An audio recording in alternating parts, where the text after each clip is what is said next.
Jadi PDP hari ini jumlahnya 72, di mana PDP baru itu dari Rumah Sakit Umum Daerah ada 1 orang, Rumah Sakit Tembagapura 6, kemudian ada OTG yang dinaikkan statusnya itu sebanyak 2 orang. Kemudian PDP yang terkonfirmasi COVID-19 itu ada 7. Dan sampai hari ini PDP yang masih dipantau sebanyak 72 orang ya. Nah, untuk pasien COVID di RSUD itu merawat 21 orang, Rumah Sakit Tembagapura merawat 20 orang. Sementara PDP yang sedang dirawat totalnya 38 orang. Di RSUD Mimika itu ada 6 orang PDP yang dirawat. Di Rumah Sakit Mitra Masyarakat ada 6 orang yang dirawat. Dan di Rumah Sakit Tembagapura berdasarkan laporan yang masuk itu 25 orang. Jadi Rumah Sakit Tembagapura yang merawat PDP paling banyak.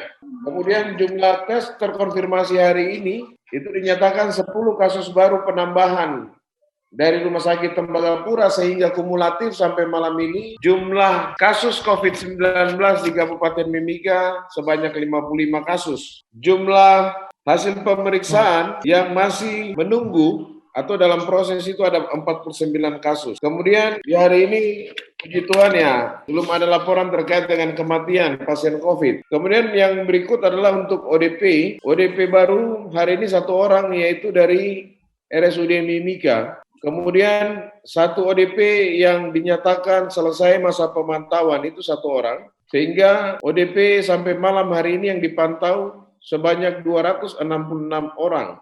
Dan jumlah ODP yang dinyatakan selesai masa pemantauan sebanyak 37 orang. Selain itu untuk OTG, orang tanpa gejala, di hari ini jumlah OTG baru berjumlah 31 orang. Itu dilaporkan oleh Mapurjaya, Puskesmas Mapurjaya ada 6 orang, Puskesmas Wania 12 orang, kemudian hasil tracing kontak itu 13 orang. Dan satu lagi ada OTG yang terkonfirmasi COVID positif itu berjumlah 3 orang. Sementara OTG yang dinaikkan statusnya ke PDP ada 2 orang. Sampai malam ini OTG yang masih dipantau berjumlah 580 orang. Ada 20 orang OTG di shelter dan sampai malam ini juga tidak ada OTG yang belum dinyatakan selesai dalam masa pemantauan. Itu kasus-kasus yang didapat atau dilaporkan dari rumah sakit. Sementara untuk gambaran tracing, tadi siang kami dari tim Dinas Kesehatan mencoba untuk melakukan review terhadap sejumlah 879 orang yang pernah di-tracing dari kasus 001 di Kabupaten Mimika sampai saat ini di luar kasus Tembagapura itu total kontak tracing kami secara keseluruhan berjumlah 879 orang. Dari 879 orang yang di-tracing, 17 orang yang sudah melakukan pemeriksaan PCR dan dinyatakan positif, jadi 1,93%.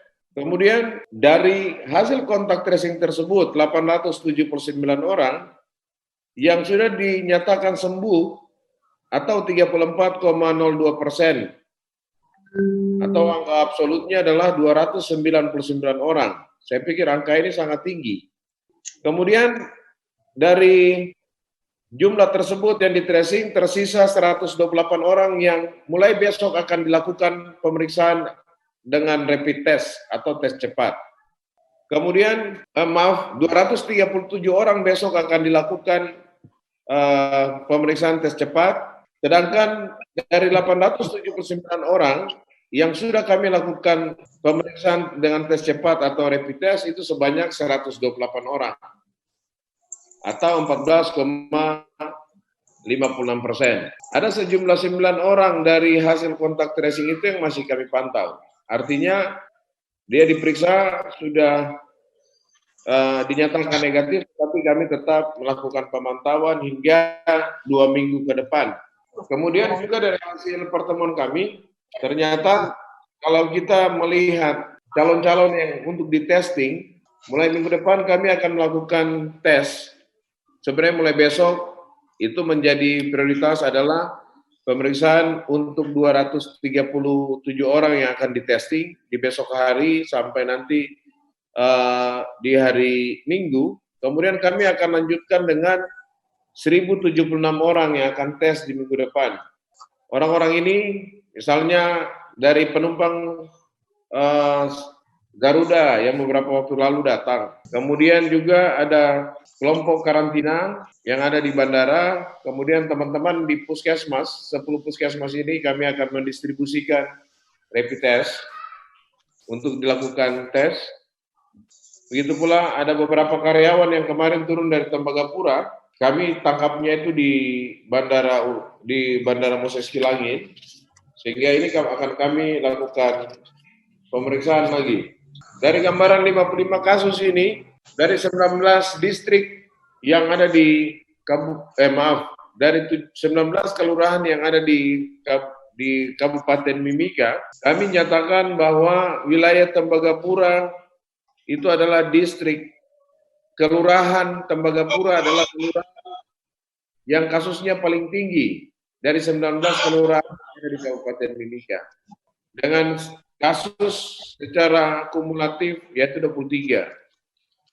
Kelurahan kedua yang terbanyak ini ada 2 kelurahan, yaitu Kelurahan Kamora Jaya, Kelurahan Kebun Siri, dan Kelurahan Inauga. Kamora Jaya dan Kebun Siri itu jumlah kumulatif kasus yang ditemukan itu sebanyak masing-masing 8 kasus, sementara Inauga itu 7 kasus. 4 kelurahan ini adalah zona merah di Kabupaten Mimika dan kami nyatakan ini sebagai wilayah tertular. Sehingga semua penduduk di sana harus hati-hati.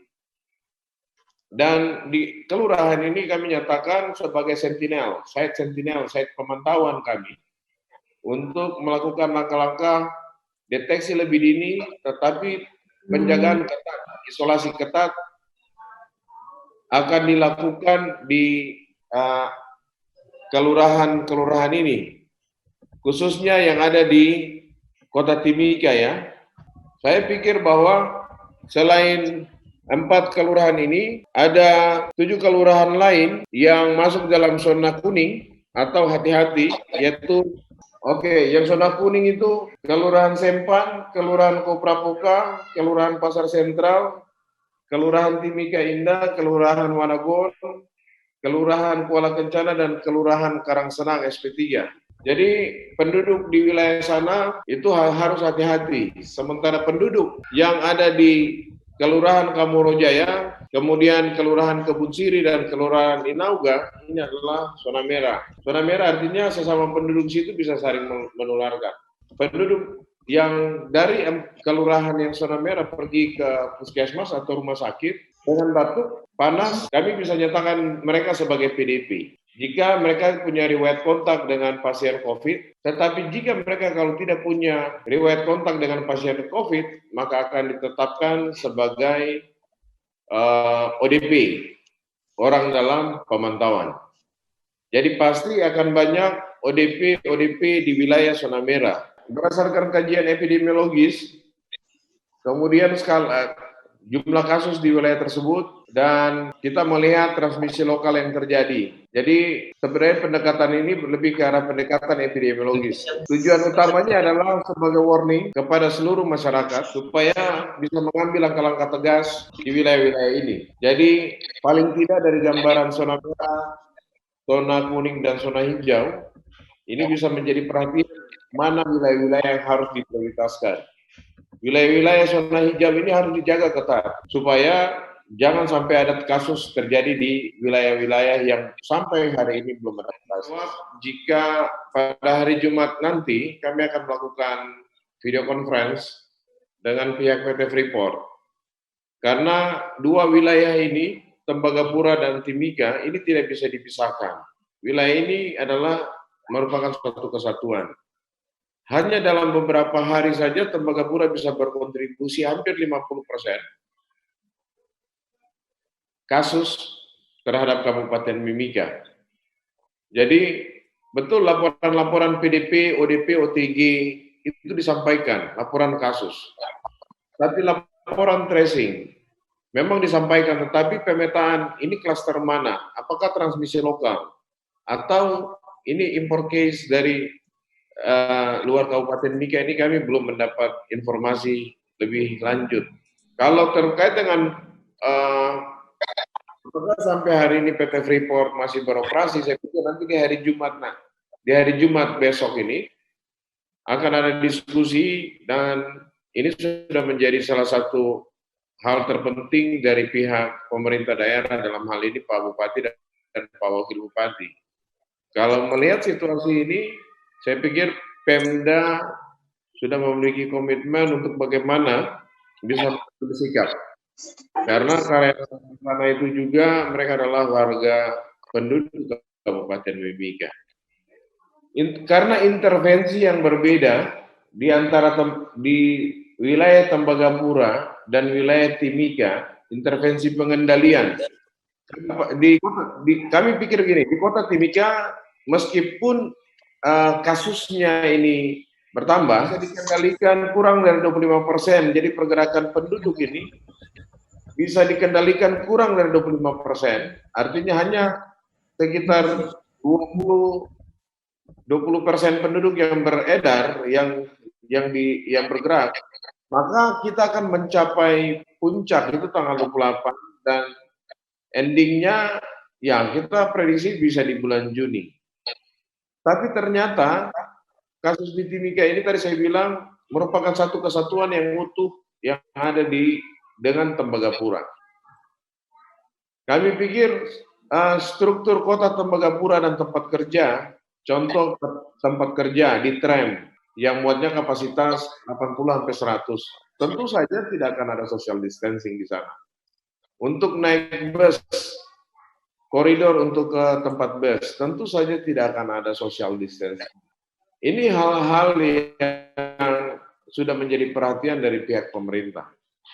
Nah, kami coba menghitung, coba melihat dari 879 tracing, dinyatakan sembuh dan selesai pemantauan. Ini artinya kita bisa kendalikan untuk populasi di Timika. Tapi kerja keras tim gugus tugas ini dengan melihat kondisi di wilayah Tembagapura, maka saya pikir karena sebagai satu tim kita akan tetap mendorong supaya upaya percepatan di wilayah Tembagapura ini harus bisa terjadi. Percepatan pengendalian penyebaran. Ya, mulai dari tanggal 17 Maret, kurva epidemiologi kami untuk distrik Mimika Baru dan distrik Wania itu sudah ada sampai di puncak dan dia terlihat lebih flat. Ini berbeda dengan kondisi di rumah sakit di wilayah Tembagapura, distrik Tembagapura.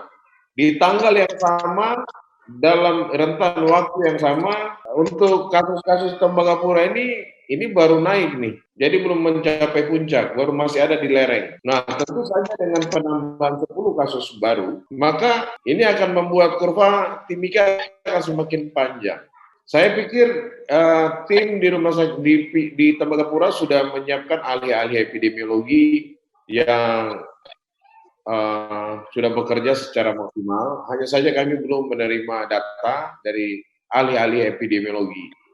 Kalau kami di kota ini, di kota Timika, ya kebetulan ada tim surveillance kami juga yang bekerja ketika dapat kasus langsung tracing. Dan sangat luar biasa, dari total kasus di Timika, 21 kasus itu, 17 kasus adalah hasil dari kontak tracing.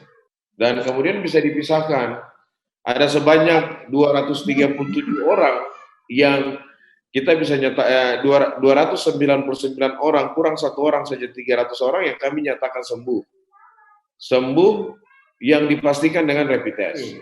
Hasil rapid test itu kan kami mengamati yang positif, apakah imunoglobulin G-nya ataukah imunoglobulin M-nya.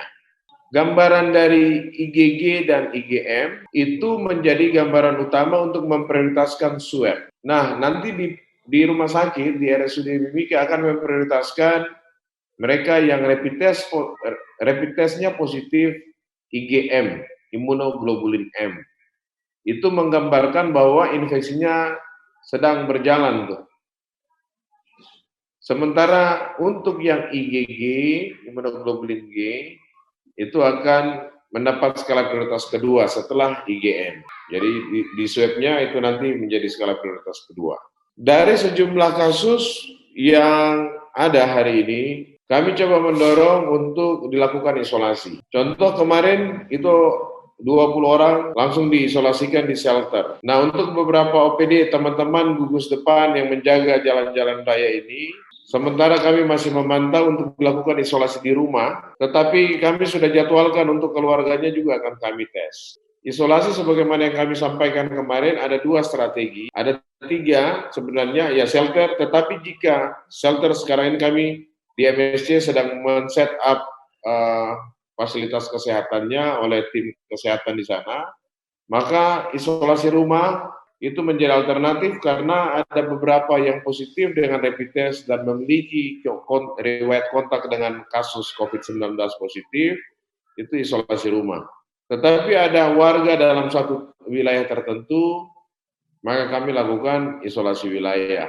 Rencana dari tim gugus tugas, isolasi-isolasi ini mulai akan ditingkatkan pengawasannya setelah setelah hari Jumat akan ada distribusi BAMA untuk sembako untuk 2 minggu ke depan, baru dilakukan isolasi ketat dengan pengawasannya langsung oleh para ketua-ketua RT. Jadi itu konsep yang kami diskusikan kemarin dengan ketua TPP, ketua tim penanggulangan, ketua tim gugus tugas, maupun dengan kepala distrik Mimika Baru. Karena di Mimika Baru ini cukup banyak juga itu, baik yang zona merah maupun zona kuning. Saya pikir gambaran sampai hari ini kan social distancing, physical distancing itu tidak terjadi.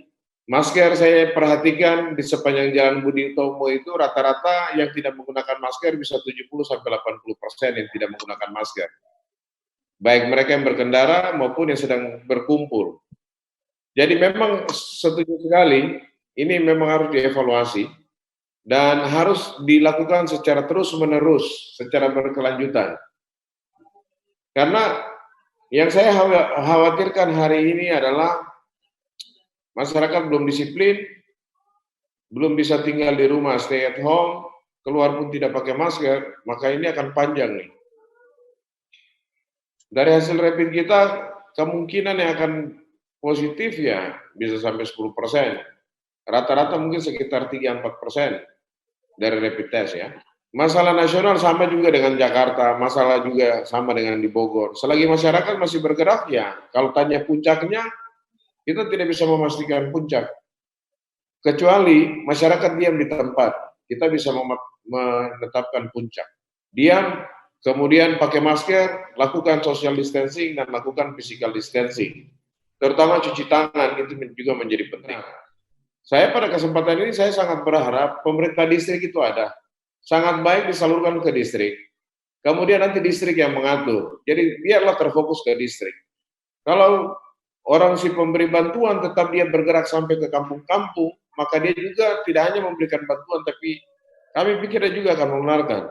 Saya mau sampaikan IgG yang positif yang kami temukan, itu semua punya riwayat perjalanan dari bulan Januari, dari bulan Februari. Ini menakutkan sekali. Mereka mungkin hanya memotret pada saat penerbangan ditutup. Tapi mereka tidak tahu bahwa ketika mereka tertular di bulan Februari, itu bisa sampai terbaca sampai sekarang kayak gitu. Ataupun awal-awal Maret terbaca sampai sekarang. Ini yang ngeri sekali. Dia IgG-nya negatif, tapi karena dia memberikan bantuan, orang yang menerima bantuan IgM-nya yang positif. Ini masalah. Jadi bantuan menurut saya, kita kondisi hari ini, solidaritas kita di Kabupaten Mimika ini terbangun, tapi mungkin kita lebih bijaksana, karena penularan ini hanya karena pergerakan manusia. Pakai masker tapi tidak cuci tangan, percuma. Jadi sangat baik, bantuan itu hanya bisa diterima, ada perwakilan pemerintahan terkecil, di wilayah-wilayah di mana dibutuhkan, yaitu pemerintah distrik. Biarlah nanti pemerintah distrik, toh tim pemerintah distrik itu adalah representasi dari tim gugus kabupaten, karena mereka juga tim gugus distrik. Banyak terima kasih, selamat istirahat, tetap jaga kesehatan, tetap semangat melaksanakan ibadah puasa.